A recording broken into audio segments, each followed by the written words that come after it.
At the family party, I dropped a glass, just a clumsy moment. But my cousin didn't hesitate. She stood up, voice sharp, and declared to everyone, "Pack your bags, this family has no room for you."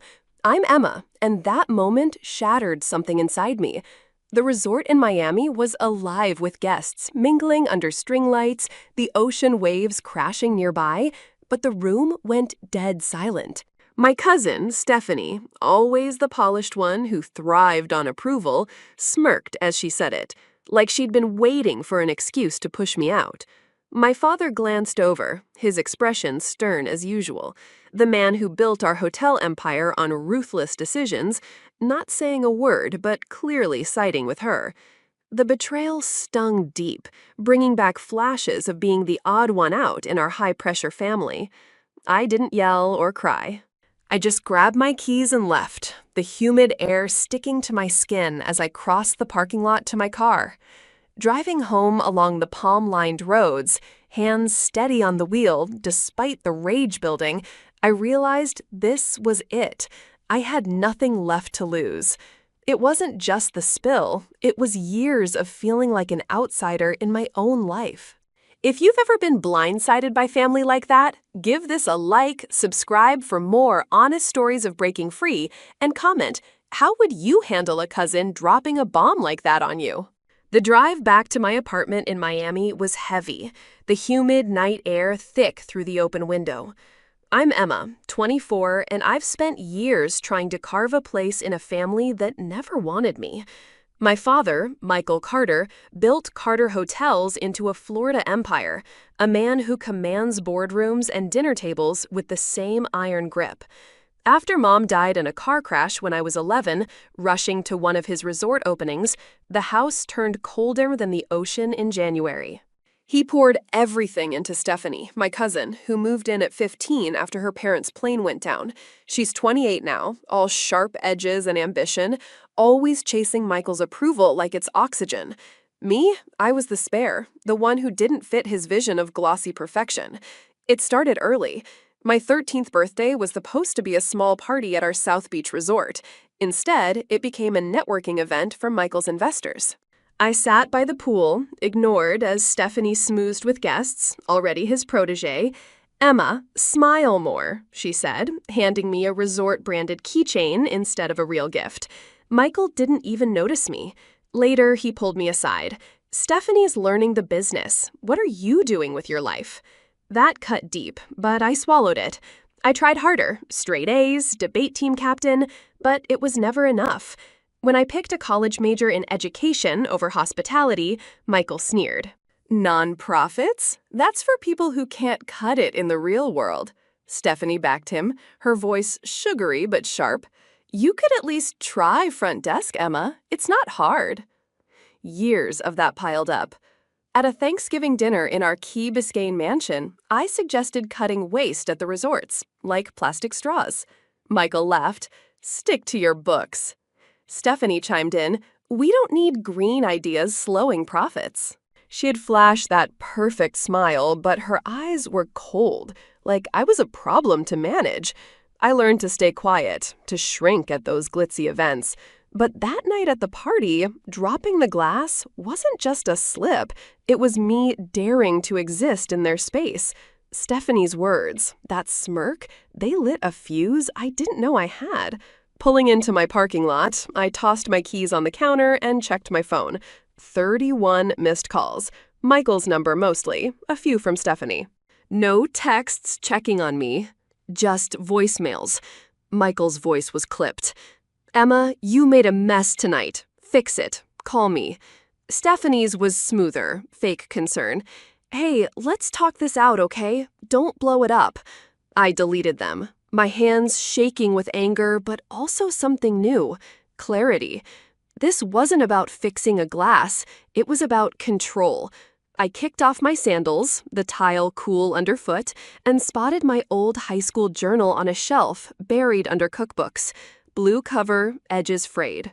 I hadn't opened it in years. The pages were a gut punch. Entry from 16. Dad said my speech at the resort fundraiser was embarrassing. Stephanie told everyone I choked. Another, senior year, suggested better staff hours at family meeting. Dad said I'm naive. Stephanie rolled her eyes. Every line was proof, a pattern of being dismissed, belittled. I grabbed a pen and wrote, "Tonight, party at resort." Dropped glass. Stephanie said no room for me. Seeing it in ink made it real. I wasn't crazy. They'd built a system to keep me down. But now I felt a shift. I wasn't just surviving anymore. Morning came, sun slicing through my blinds. My phone showed more calls, 40 now. Michael's email, "Meet at the office today. We settle this quietly." Stephanie texted, "Don't be dramatic, Emma. It's family."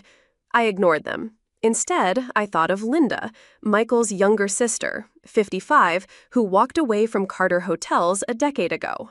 She'd been head of PR, vibrant and blunt, until she clashed with Michael over shady vendor deals. He wanted flash over ethics, she told me once, her red hair bouncing as she laughed it off. Now she ran a kids' charity in Coral Gables, living simply in a condo full of art and plants. She was the only one who'd ever stood up to him. I grabbed my bag and drove over, the palm trees blurring past. Linda opened the door, her eyes warm but sharp. "Emma, what's going on?" Her place smelled of coffee and lavender, a world away from resort polish. I spilled it all, the party, Stephanie's words, the years of being erased. She listened, sipping tea, her face calm but knowing. Sounds like Michael's playbook. He humiliated me at a staff meeting once, called me a dreamer for wanting fair contracts. She pulled a box from under her couch, old files, emails from her hotel days. "Look here, orders to hide budget cuts from investors." We started sorting. My journal entries matched her records. A family dinner where Michael bragged about profits tied to a sketchy offshore transfer. "He's been dodging taxes," Linda said. "We can prove it." We worked past lunch, building a timeline. My notes, Dad ignored my college acceptance at Resort Gala, toasted Stephanie's deal instead. Linda's files, that deal involved unreported fees. She showed me how to pull public hotel permits online. One showed safety violations at our Coconut Grove property, corners cut to save cash. "This is bigger than you," she said, "but it starts with you." We saved everything to an encrypted drive. My phone buzzed. Michael again. "Meeting tomorrow. Be there." I didn't reply. Linda cooked pasta and we ate, planning. "He'll fight dirty," she warned, "but we're smarter." For the first time, I felt like I had a real ally. The next day, I added more journal entries. "A resort opening at 19. Michael snapped when I asked about staff benefits. "Focus on your role, Emma." Stephanie pulled me aside. "Don't mess with his mood." Now, that linked to a lawsuit he buried, workers' unpaid overtime. Linda found the court record. Patterns clear. Calls hit 56. Stephanie's voicemail, "Emma, you're stressing Dad out. Let's meet, just us." Her tone was softer, but I knew better. Control, not care. I drove to Linda's again. She had vendor contracts showing underpayments. Public records will back this up. We cross-checked dates, my memories sharpening. A holiday party, Michael called me a liability. Stephanie laughed. Tied to a tax evasion audit he dodged. We kept building. Linda's friend, a former accountant, sent anonymized tips. Carter Hotels fudged numbers for years. My nonprofit work helped. I knew how to organize stories for impact. But fear crept in. What if they bury us? Linda's eyes gleamed. "They're scared too. Keep going." We backed up files on 2 drives, one hidden in my apartment. Michael's texts turned sharp. "Last chance, Emma. Don't test me." Stephanie tried guilt. "You're hurting the family name." I didn't budge. The journal grew. Every slight, every proof. I wasn't shrinking anymore. I was ready to fight. We dove right into it the next morning at Linda's condo, her table cluttered with coffee mugs and stacks of papers. Linda, with her no-nonsense energy, she's the type who cuts through bullshit with a single raised eyebrow, handed me a fresh notebook. "Let's map this out properly," she said, her voice steady like someone who's fought these battles before.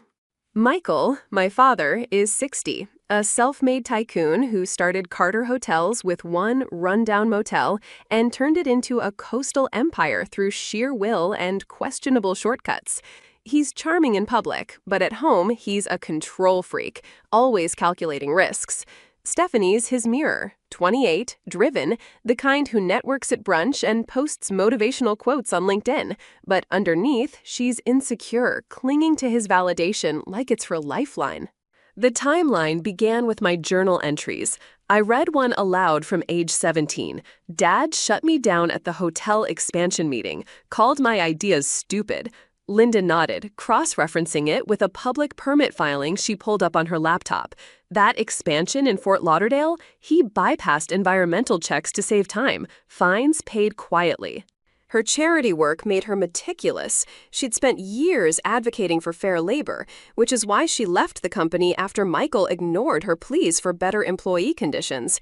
He said ethics don't pay bills, she recalled, her tone bitter but resolved. We linked more. A Christmas gala entry where Michael ignored my input on sustainability. Stephanie backed him, said I was being dramatic. Linda found corresponding financials, overinflated invoices to hide costs. "This is fraud 101, she muttered. My phone vibrated constantly. Calls hit 62. Michael's voicemail was gruff. "Emma, enough games. Get to the office." Stephanie's text, "This isn't you. Let's grab coffee and sort it."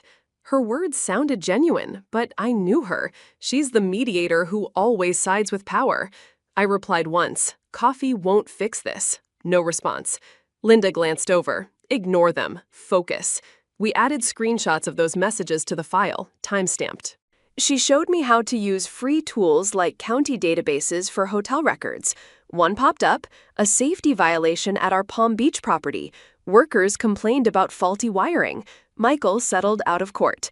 I remembered that year. He yelled at me for sympathizing with staff during a site visit. "They're replaceable, Emma." Stephanie had pulled me away. "Don't rock the boat." As we worked, I opened up more about my nonprofit job. I help kids plan futures they choose, not what's forced on them. Linda smiled. "That's why you're strong. You've seen the other side." She's passionate about kids, too. Her charity focuses on after-school programs for low-income families, a direct rebellion against Michael's profit-first mentality. We broke for lunch, her making sandwiches with fresh tomatoes from her garden. "He tried to buy me out when I left," she confided, offered cash to stay silent about the vendor scams. That fueled me. We dug into old emails she'd saved, Michael instructing her to bury negative reviews. Reputation management, he called it. Linked to my journal. A birthday where he gifted Stephanie shares, me nothing. "Earn it," he said. "Stephanie, you'll get there, Em." But her tone was patronizing. Threats ramped up. A certified letter from Michael's lawyer. "Cease communications with third parties. Enclosed NDA for your consideration." The document offered a payout, $50,000 for silence. I showed Linda. "Typical," she scoffed. "Sign and vanish." We scanned it, added to the timeline. Stephanie called. I answered. "Emma, come on, Dad's freaking out. That letter's to protect us all." Her voice cracked a bit, like she was torn, but I knew her loyalty lay with the Empire. "Protect you, maybe, not me." "Your family," she pleaded. "Act like it." I hung up. "She's scared of losing her spot," Linda said. Michael pits us against each other. We pushed on. Linda contacted a former colleague anonymously, an accountant who'd quit over ethics. He can verify the offshore stuff. The guy emailed back, "Yeah, transfers to Cayman accounts after big deals." I flagged it, got ignored. We anonymized his statement, added it. My workday was a blur, helping a teen with a scholarship app, but my mind on the file. "Yo, okay?" my boss asked. She's supportive, a mom figure who knows family drama. "Yeah, just stuff." Back at Linda's, we built charts, simple visuals linking personal slights to business wrongs. 1. Michael's dismissal of my eco ideas at a board dinner, tied to wetland violations for a new resort. Fines, $200,000 buried in reports. Nerves built. "What if they hack us?" I asked. Linda, ever practical, set up two-factor on our accounts. We're careful. Calls reached 80. Michael's email. Family meeting tomorrow. Mandatory. Stephanie, please, M. For old time's sake. I recalled old times. Her covering for Michael's temper, like when he berated me for a low grade. She's always enabled him, I told Linda. She agreed. But she's trapped too. Doesn't excuse it. We refined the file. Over 300 pages now. I added a recent memory. Last month's investor lunch. Michael praised Stephanie's marketing win, ignored my promotion. That's when the glass drop felt inevitable, I said. The meeting summons came. Lawyer's office downtown. Go, Linda urged, but record if legal. In Florida, it's one-party consent. I prepared summaries. The drive was tense, traffic on I-95 slow. The office was modern, views of the bay. Michael sat at the head, 60 but looking older, stress lines deep. Stephanie beside him, fidgeting with her necklace, a habit when nervous. Sit, Michael said, voice low. Let's talk sense. I took a chair. Sense? Like humiliating me publicly? Stephanie leaned in. It was heat of the moment. I didn't mean it like that. Her eyes darted to Michael, seeking approval. He waved it off. You caused the scene. Sign this NDA, take the money, $75,000 now, and we move on. The document was thicker, clauses barring any discussion. I pushed back. Money won't erase the control, the dismissals. Michael sighed. You're too sensitive. Always have been, like your aunt. Stephanie tried. Emma, think about the hotels. This hurts the team. The team that never included me? I pulled summaries. What about these? Offshore hiding? Safety cuts? Michael's face hardened. Where'd you get that? Linda? Stephanie gasped. That's private. Public records, I said. I'm not signing. I'm done. Michael stood.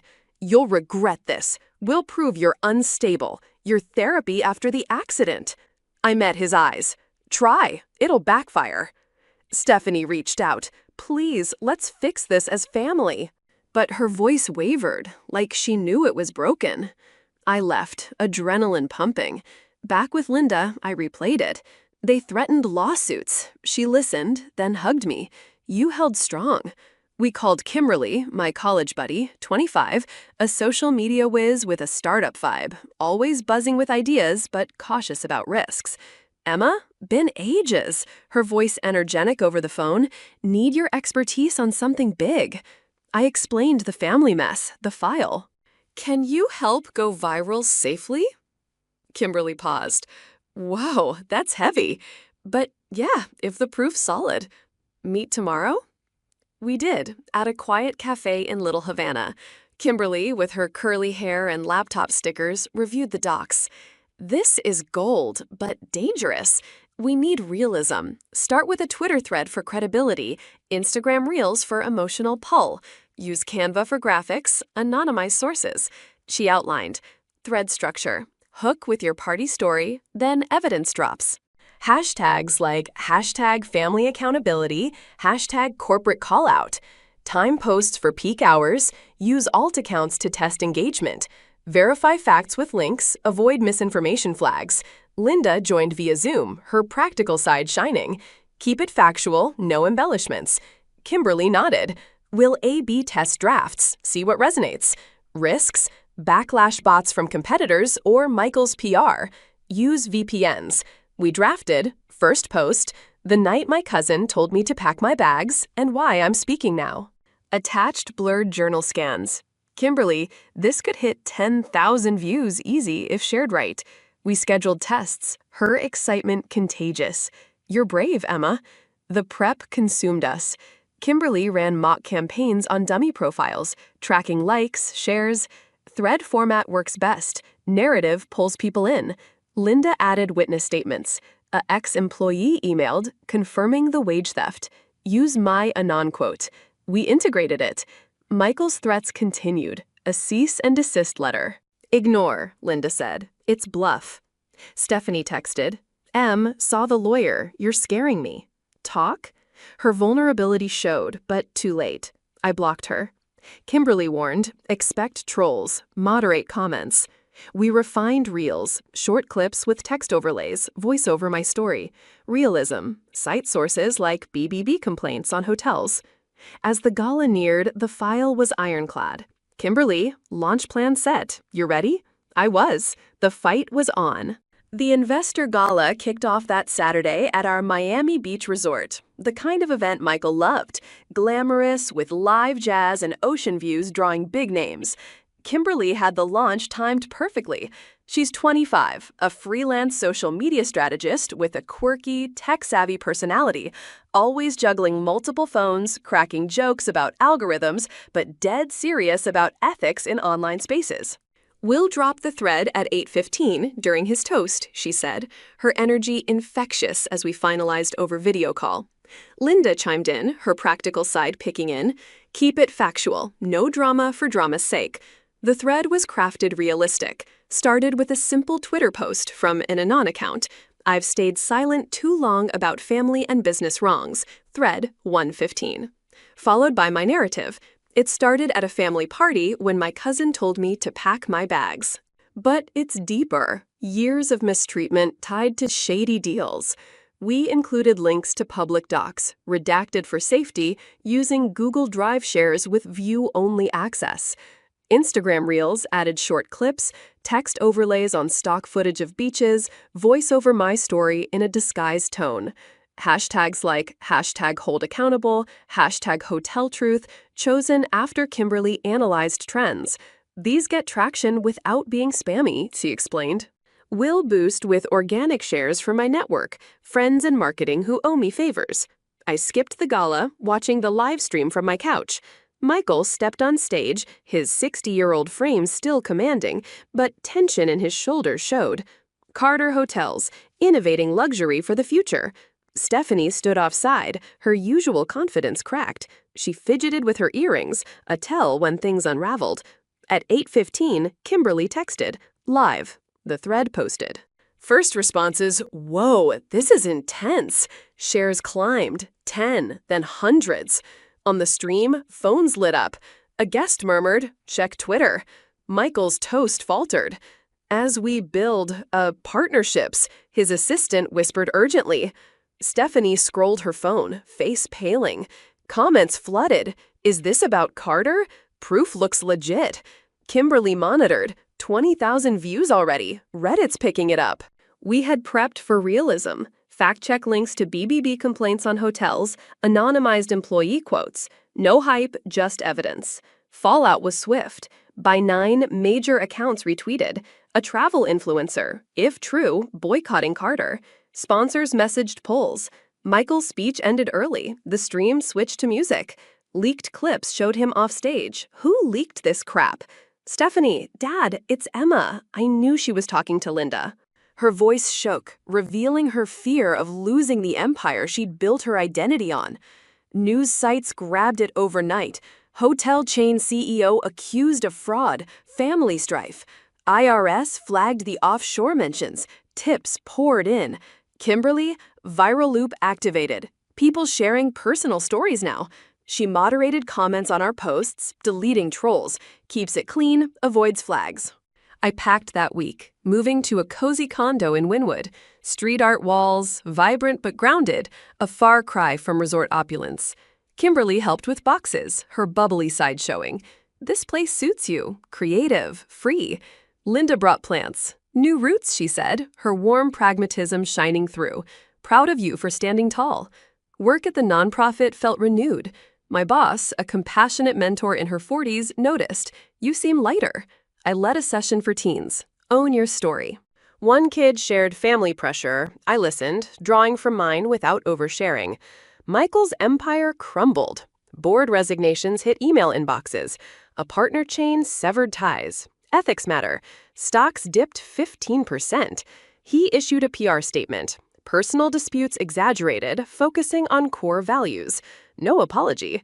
Stephanie posted on LinkedIn, navigating challenges with resilience. Comments roasted it. What about the fraud? She messaged me, you win. Happy now? The hotels are tanking. Her tone bitter, the ambitious facade cracking. I didn't respond. Blocked. Complete cutoff. No more ties, no inheritance guilt. Linda, you did what I couldn't fully expose it all. Her charity benefited, donations spiked from the buzz. Kimberly updated metrics. Over 500,000 engagements. AMA requests coming. We did a follow-up reel. Thanks for support. If you've got stories, DM safely. Realism kept it grounded. Verified user submissions, no unvetted claims. Therapy helped me process. My counselor, empathetic but direct, you reclaimed control. Sessions unpacked Mom's loss, Michael's neglect. He projected his failures on you. I journaled positives now, built my life, volunteered more, teaching digital safety at Linda's charity events. Social media can empower or destroy. Use wisely, I said, nodding to Kimberly's lessons. Life stabilized. Mornings running in Bayfront Park, afternoons at work inspiring kids, evenings with new friends, Kimberly's crowd, creative types. No family shadows. A year later, Carter Hotels sold assets. Michael retired quietly. Stephanie started a small consultancy, her posts less flashy. I didn't follow. Focused on growth. Promoted to program director, salary letting me travel to Orlando for fun. Linda hosted barbecues, Kimberly brought tech gadgets. To new chapters, we toasted. The real value? This story shows family bonds can be toxic, but breaking free built strength. I learned to prioritize self-worth over approval, to document wrongs early, seek true allies like Linda and Kimberly. If you're trapped, no. Silence serves them. Gather evidence. Speak out. Social media is powerful, but use it smart, with facts and support. It saved me. Thanks for hearing my journey. If it hits home, like, subscribe for more tales of turning pain into power, and comment your thoughts. What's one step you'd take to claim your voice? The bipolar angle will hold up if she reacts the way we expect. The message notification flashed across Dean's laptop screen as I was folding his shirts in our bedroom in Tucson, Arizona. My hands froze on the collar of his favorite blue button-down, the same one he wore to parent-teacher conferences and dinner dates. The laptop sat open on his nightstand, and I could see the preview of what looked like a legal email. My name is Teresa McLean, and I'm 45 years old. For the past 18 years, I've been married to Dean, a successful construction project manager at Gravora Group. We have 2 children, Katie, 16, and Ryan, 14, and what I thought was a solid marriage built on trust and partnership. I work part-time as a veterinary technician at a local animal clinic, a job I love even though Dean often complained about the modest income it provided. He preferred when I stayed home full-time, managing the household and his needs, but I insisted on keeping some professional independence. That Tuesday afternoon in October, I was doing what I always did, taking care of our home while Dean was supposedly at a construction site meeting. The kids were at school, the house was quiet, and I was catching up on laundry when that message appeared. Something about the word bipolar made my stomach clench. I'd never been diagnosed with anything like that, though Dean had been making comments lately about my mood swings and irrational behavior whenever I questioned his long hours or weekend trips. I stared at the laptop screen, my heart hammering in my chest. The sender's name was visible, Harrison and Associates Legal. Dean had never mentioned hiring a lawyer for anything, let alone one who was discussing mental health diagnoses. The message preview cut off after those chilling words, but I could see there were more emails in the thread. My hands trembled as I set down the shirt I'd been folding.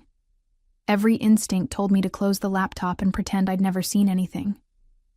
Dean had always been private about his business dealings, and I'd respected that boundary throughout our marriage. But this felt different. This felt personal. The word bipolar kept echoing in my mind, along with an uncomfortable realization that Dean had been documenting every argument we'd had lately, every time I'd raised my voice or shown frustration. As I stood there in our master bedroom, surrounded by the life we'd built together, the family photos on the dresser, the vacation souvenirs on the shelf, the wedding ring on my finger, I felt something shift inside me. The woman who had always trusted, who had always believed in the man she married, was about to discover just how wrong she'd been about everything. I should have walked away from that laptop. I should have gone downstairs and continued my normal Tuesday routine. Instead, I found myself sitting on the edge of our bed, cursor hovering over the email thread. The rational part of my mind screamed warnings, but the growing dread in my stomach demanded answers. Dean and I had met 20 years ago at a barbecue hosted by mutual friends in Phoenix. He was charming, ambitious, and treated me like I was the most important person in the room. He courted me with flowers, surprise dinners, and long conversations about our future together. When he proposed after 2 years of dating, I felt like the luckiest woman alive. The early years of our marriage were everything I'd dreamed of. We bought our first house in Tucson, traveled together, and supported each other's careers. But somewhere along the way, things began to change. Dean became more controlling about finances, insisting he handle all major decisions since he earned more money. He started questioning my friendships, particularly with my college roommate Jennifer, claiming she was a bad influence who filled my head with feminist nonsense. When I got pregnant with Katie, he was thrilled, but he also used the opportunity to convince me to quit my job at the veterinary clinic temporarily. That temporary break lasted 6 years. I'd been back at work for the past 3 years, and Dean made his disapproval clear. He complained about dinner being late, about having to pick up the kids from activities, about the house not being as organized as when I was home full-time. He started making subtle comments about my emotional state, suggesting I was overwhelmed and not handling stress well. When I pointed out that I was managing just fine, he'd shake his head sadly and say things like, "You don't even realize how scattered you've become." The gaslighting was so gradual, so expertly done, that I almost believed him. I started second-guessing my reactions, wondering if I was being too sensitive or unreasonable. Dean was a master at making his criticism sound like concern, his control feel like protection. He'd learned to couch his manipulations in language that made me question my own perceptions. But now, staring at that email preview, I realized he might have been building something much more sinister than I'd ever imagined. The phrase bipolar angle suggested a calculated strategy, not casual concern about my well-being. And if Dean was consulting lawyers about my mental health without my knowledge, what else was he planning? My hands were steady now as I clicked on the email. Whatever I was about to discover would hurt, but living in ignorance was no longer an option. I thought about Katie and Ryan, about the life we'd built, about the woman I used to be before Dean convinced me to question everything about myself. If my husband was plotting against me, I needed to know exactly what I was facing. The email opened, and with it, a world I never knew existed. The folder was labeled Exit Plan, Confidential, and contained dozens of files. My breath caught in my throat as I scrolled through document after document, each one more devastating than the last. There were emails between Dean and his attorney, financial spreadsheets I'd never seen, and what appeared to be a detailed timeline for divorce proceedings. But it was the text messages that made my blood run cold. "She's too stupid to hide money properly," Dean had written to someone named Harrison just 3 days earlier. "This pathetic cow will be living in a trailer when I'm done." I had to read it twice before the words sank in. Pathetic cow. That's how my husband of 18 years saw me. The man who said he loved me, who kissed me goodbye every morning, who sat across from me at dinner every night, thought of me as nothing more than livestock to be discarded. But the cruelty was just the beginning. As I read through the files, a horrifying picture emerged. Dean had been planning this divorce for months, maybe longer. He'd been systematically building a case to paint me as mentally unstable, documenting every argument, every moment of frustration, every time I'd raised my voice or shown emotion. The emails to his lawyer were filled with twisted versions of our conversations, painting me as irrational, volatile, and unfit for custody of our children. "The bipolar diagnosis will be key," Harrison had written back. "We need more documentation of erratic behavior. Can you provoke some incidents? Provoke incidents. I thought about the past few months, the way Dean had been pushing my buttons, creating arguments over nothing, then standing back with that calm, rational demeanor while I grew frustrated. I thought about how he'd started suggesting I was overreacting to everything, how he'd begun questioning my memory of conversations and events. It hadn't been gaslighting born of dysfunction. It had been a calculated campaign to destroy my credibility.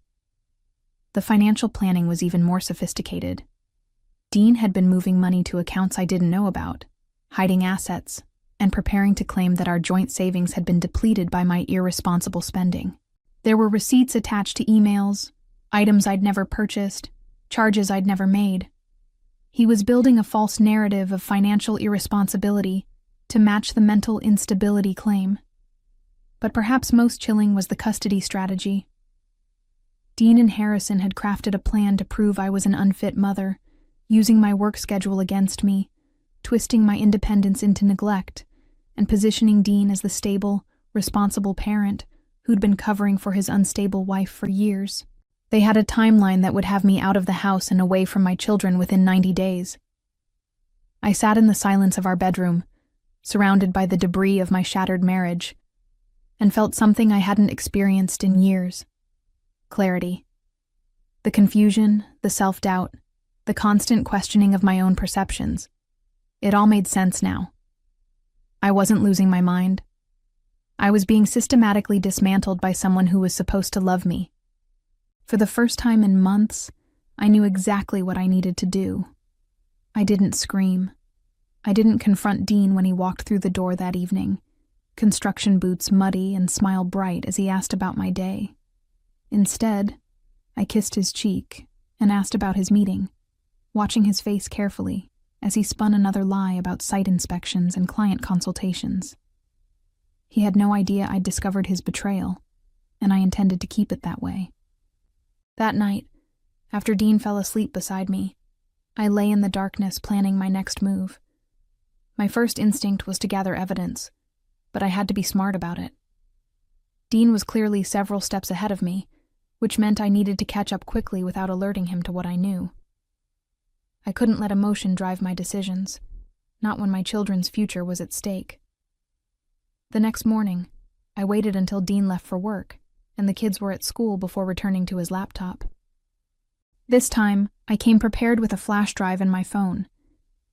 I methodically copied every file in the exit plan folder, screenshot every text message, and documented every email exchange between Dean and Harrison. The evidence was even more damning in daylight. Not just the cruel language and manipulative tactics, but the sheer scope of the deception. Dean had been planning this for over 8 months. He'd been consulting with Harrison since February, building financial strategies and custody arguments while I was making Valentine's Day dinner and planning our anniversary trip. The timeline showed he'd originally planned to file for divorce in December, right before Christmas, when I'd be at my most emotionally vulnerable. The calculated cruelty took my breath away. But as I read deeper into the files, I realized Dean's plan had a fatal flaw.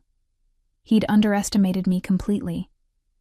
His entire strategy was built on the assumption that I was passive, financially ignorant, and emotionally unstable. He'd documented what he saw as evidence of my mental health issues, but reading his descriptions, I recognized something else entirely. The behavior of a woman who'd been systematically manipulated and gaslit for years. The more I read, the more I remembered. 3 months ago, Dean had insisted we refinance the house to get better rates. I'd signed the papers he put in front of me, trusting his expertise. Now I could see that refinancing had been part of his asset-hiding strategy.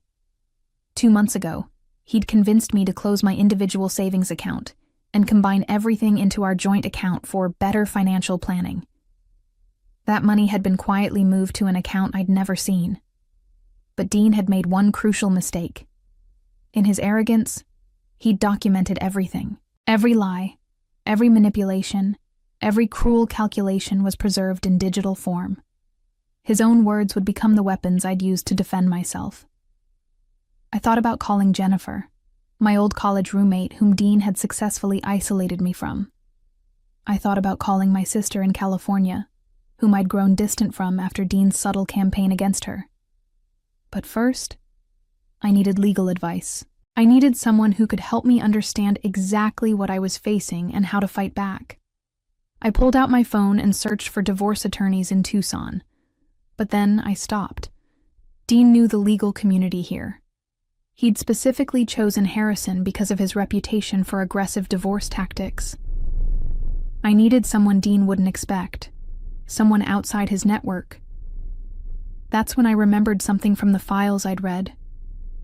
Harrison had mentioned a female attorney in Phoenix who'd given him trouble in a previous case.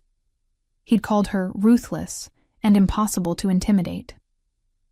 Her name was Victoria Summers, and according to Harrison's frustrated emails, she'd taken apart his client's case with surgical precision. I smiled for the first time in days. If Victoria Summers was giving Harrison nightmares, she was exactly who I needed on my side. Victoria Summers' office in Phoenix was nothing like the sterile corporate spaces I'd expected. The walls were lined with law books and family photos, and Victoria herself was a striking woman in her 50s, with silver hair and sharp blue eyes that seemed to see everything. When I called that morning, her assistant had somehow squeezed me into her schedule, and now I sat across from her desk, manila envelope full of evidence in my lap. "Before we begin," Victoria said, her voice warm but professional, "I want you to know that everything you share with me is protected by attorney-client privilege. You're safe here." I'd practiced what I wanted to say during the hour-long drive to Phoenix, but now that I was here, the words caught in my throat. How do you explain that your entire marriage has been a lie? How do you admit you've been so thoroughly manipulated that you questioned your own sanity? "My husband is planning to divorce me," I finally said. "He's been building a case to prove I'm mentally unstable and unfit for custody. He wants to take everything, the house, the kids, our savings, and he thinks I'm too stupid to stop him." Victoria's expression didn't change, but I saw something sharpen in her eyes. "Tell me everything." For the next hour, I laid out Dean's plan in detail. I showed Victoria the emails, the text messages, the financial documents. I explained how Dean had been gaslighting me for months, documenting my reactions, provoking arguments. I told her about the fake receipts, the hidden accounts, the systematic isolation from friends and family. When I finished, Victoria leaned back in her chair. "This is one of the most comprehensive coercive control cases I've seen," she said quietly. "Your husband isn't just planning a divorce, he's planning to destroy you." "But he can't really prove I'm bipolar, can he?" I asked. "I've never been diagnosed with anything." Victoria's smile was predatory. "Teresa, your husband just handed us his entire playbook. Not only can we defend against his accusations, we can go on the offensive. What he's doing is called litigation abuse, and it's grounds for sanctions. The hidden assets alone could result in criminal charges." She pulled out a legal pad and started making notes. "First, we're going to get you evaluated by a forensic psychologist, someone who specializes in coercive control. They'll document the psychological abuse you've endured. Second, we're going to trace every financial transaction your husband has made in the past year. Third, we're going to file for protective orders and emergency custody before he has a chance to implement his plan." "Can we really do all that?" I asked, hardly daring to hope. "Teresa, your husband made a critical error. He documented his intent to commit fraud and perjury. He put his plans in writing. Any judge who sees this evidence will be furious." Victoria's voice was steel wrapped in silk. "By the time we're done, Dean won't know what hit him." As I drove back to Tucson, I felt something I hadn't experienced in years. Power. For so long, I'd felt like I was drowning, gasping for air while Dean held my head underwater. Now, suddenly, I could breathe again. I had an ally, a plan, and most importantly, I had the truth. But I also knew the most dangerous part was just beginning. Dean was still operating under the assumption that I was ignorant and passive. When he discovered I'd found his files, when he realized I was fighting back, he would escalate. Victoria had warned me about this. Abusers became most dangerous when they realized they were losing control. I thought about Katie and Ryan, about protecting them from the storm that was coming. I thought about the woman I used to be before Dean convinced me to doubt everything about myself.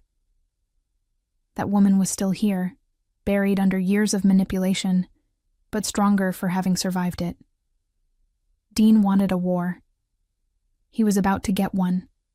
The forensic psychologist Victoria recommended was Dr. Patricia Chen. No, wait, that name was on the forbidden list. Dr. Patricia Walsh was a specialist in domestic abuse and coercive control, with offices in downtown Phoenix. I scheduled the appointment under my maiden name, paying cash to keep it off our insurance records. Dean had taught me to be secretive, and now I was using those skills against him. Dr. Walsh was a gentle woman in her 60s who immediately put me at ease. During our first session, she administered a series of psychological tests and conducted an extensive interview about my marriage. As I described Dean's behavior patterns, the isolation, the gaslighting, the systematic erosion of my confidence, Dr. Walsh nodded with understanding. "Teresa," she said after our second session, "you're not bipolar. What you're experiencing is complex trauma from ongoing psychological abuse. Your reactions aren't signs of mental illness. They're normal responses to abnormal circumstances." Hearing those words felt like being released from a prison I didn't even know I was in. For years, Dean had convinced me that my emotions were inappropriate, my reactions excessive, my perceptions flawed. Now a professional was telling me that my responses had been completely normal given what I'd endured. Meanwhile, Victoria was working her own magic. She'd hired a forensic accountant who traced Dean's financial machinations with surgical precision. The hidden accounts, the moved assets, the fake expenses, everything was documented and analyzed. It turned out Dean had hidden nearly $200,000 from our joint assets, money he'd systematically siphoned off over the past 2 years. "Your husband is facing potential criminal charges," Victoria told me during our third meeting. "Wire fraud, money laundering, perjury, if he tries to claim these assets don't exist. But here's what we're going to do instead." She laid out a strategy that was breathtaking in its elegance. Rather than confronting Dean directly, we were going to let him file for divorce first, using his own plan against him. When he presented his carefully crafted lies to the court, we'd be ready with documentation, proving every allegation was fabricated. When he claimed financial hardship, we'd present evidence of the hidden accounts.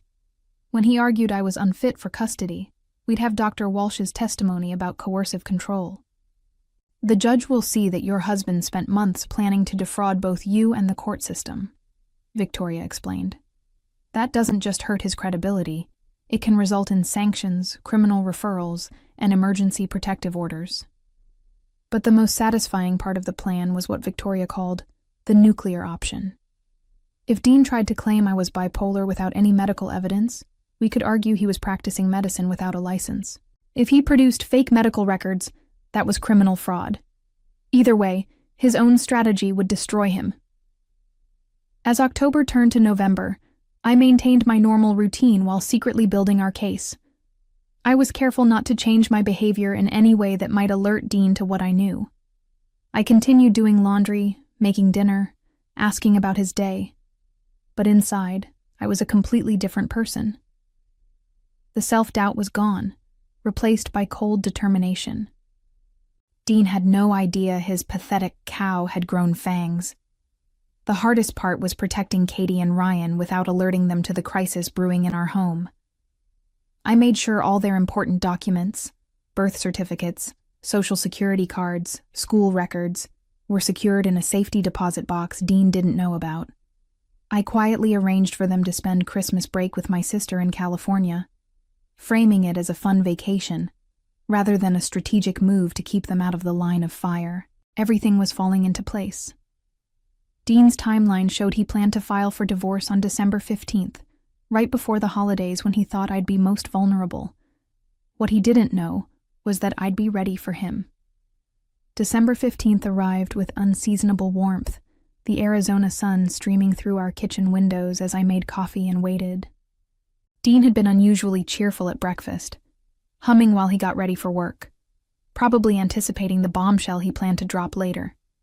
He kissed my forehead before leaving, just like he had every morning for 18 years, and told me he'd be working late again. At 2 p.m., the process server arrived at my veterinary clinic. My coworkers looked concerned as I signed for the papers, but I just smiled and said it was probably something related to Dean's construction work. I waited until I was alone to open the envelope, though I already knew what I'd find. The divorce petition was everything Victoria had predicted. Dean was seeking full custody of Katie and Ryan based on my mental instability and erratic behavior.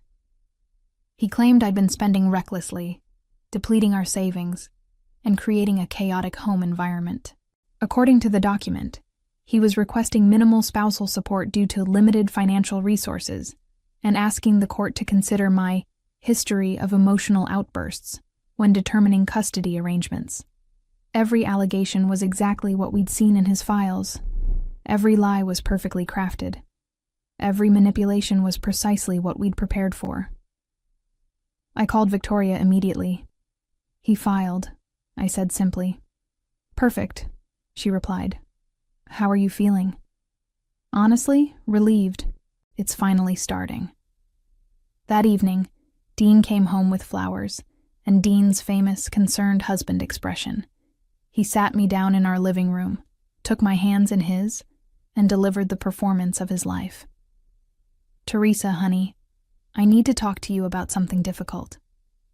I think our marriage is in trouble, and I believe you might need professional help. Your behavior lately has been concerning, and I'm worried about the kids." He was so convincing, so earnest, that for a moment I almost doubted my own memories. Then I remembered the text about being a pathetic cow and felt nothing but disgust. "You're absolutely right," I said, watching confusion flicker across his face. "I think I do need help. In fact, I've already started getting it." The preliminary hearing was scheduled for January 8th. Dean walked into the Pima County Courthouse that morning with Harrison at his side, both men radiating confidence. Dean wore his best suit and that charming smile that had won me over 20 years ago. He nodded respectfully to the judge, played the role of the concerned husband perfectly. Then Victoria entered the courtroom. I watched Dean's face change as he recognized her. Not immediately, but with growing horror as Harrison whispered urgently in his ear. This was the attorney who dismantled Harrison's previous cases, the one he'd called impossible to intimidate. And she was representing me. Victoria approached the bench with a thick binder labeled Intent to Defraud and Coercive Control, Evidence Package A. She handed copies to the judge and opposing counsel with the calm efficiency of someone who'd done this 1,000 times. "Your Honor," Victoria said, her voice carrying clearly through the courtroom. "Before we address Mr. McLean's petition, there are some irregularities the court needs to see." Dean's confident smile began to fade as Victoria methodically presented his own evidence against him. The hidden financial accounts, the manipulative emails, the strategy sessions with Harrison, the fake receipts and manufactured incidents, and finally, the text messages. "Your Honor, I'd like to direct the court's attention to Exhibit 15, where Mr. McLean refers to his wife as a pathetic cow and outlines his plan to leave her living in a trailer." The courtroom was dead silent. Dean's face went white, then red, then white again. Harrison looked like he wanted to disappear into the floor. Judge Patricia Morrison's expression grew colder with each piece of evidence. When Victoria finished her presentation, the judge looked directly at Dean. "Mr. McLean," she said, her voice sharp as broken glass, "would you care to explain these communications?" Dean's mouth opened and closed soundlessly. Finally, he managed to stammer.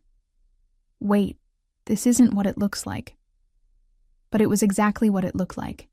and everyone in that courtroom knew it. Judge Morrison awarded me temporary custody of the children, temporary possession of the marital home, and froze all of Dean's hidden accounts pending investigation. She also ordered him to undergo a psychological evaluation and referred his case to the district attorney's office for potential criminal charges. Dean's carefully crafted exit strategy had become his own destruction. As we left the courthouse, I could hear him frantically arguing with Harrison in the hallway, his voice high with panic. The man who'd called me a pathetic cow was now facing perjury charges, contempt of court, and a federal audit of his finances. I walked out into the Arizona sunshine feeling lighter than I had in years. Katie and Ryan were safe in California with my sister. The house was mine, and for the first time in decades, I was truly free. The divorce was finalized 6 months later. Dean lost custody, half the assets, and his reputation. He also faced criminal charges for fraud and money laundering. Harrison was sanctioned by the state bar and nearly lost his license. As for me, I kept my job at the veterinary clinic, sold the house in Tucson, and moved to a smaller place near Phoenix, where Victoria had offered me part-time work as a victim advocate. Katie and Ryan adjusted well to our new life, and I began to rebuild the relationships Dean had systematically destroyed. Looking back, I realized that Dean's greatest mistake wasn't underestimating me. It was documenting his cruelty so thoroughly that it became impossible to deny. His own words, preserved in digital amber, became the evidence that freed me from 18 years of manipulation and control. I often think about that Tuesday afternoon in October when I first saw that laptop message. The woman who found those files was still trapped in Dean's web of lies. The woman who walked out of that courthouse 6 months later was someone entirely different. Someone who remembered who she'd been before Dean convinced her to doubt everything about herself. The path to freedom had led through the darkest corners of betrayal, but it had taught me that sometimes the people who hurt us most are the ones who inadvertently give us the tools to save ourselves.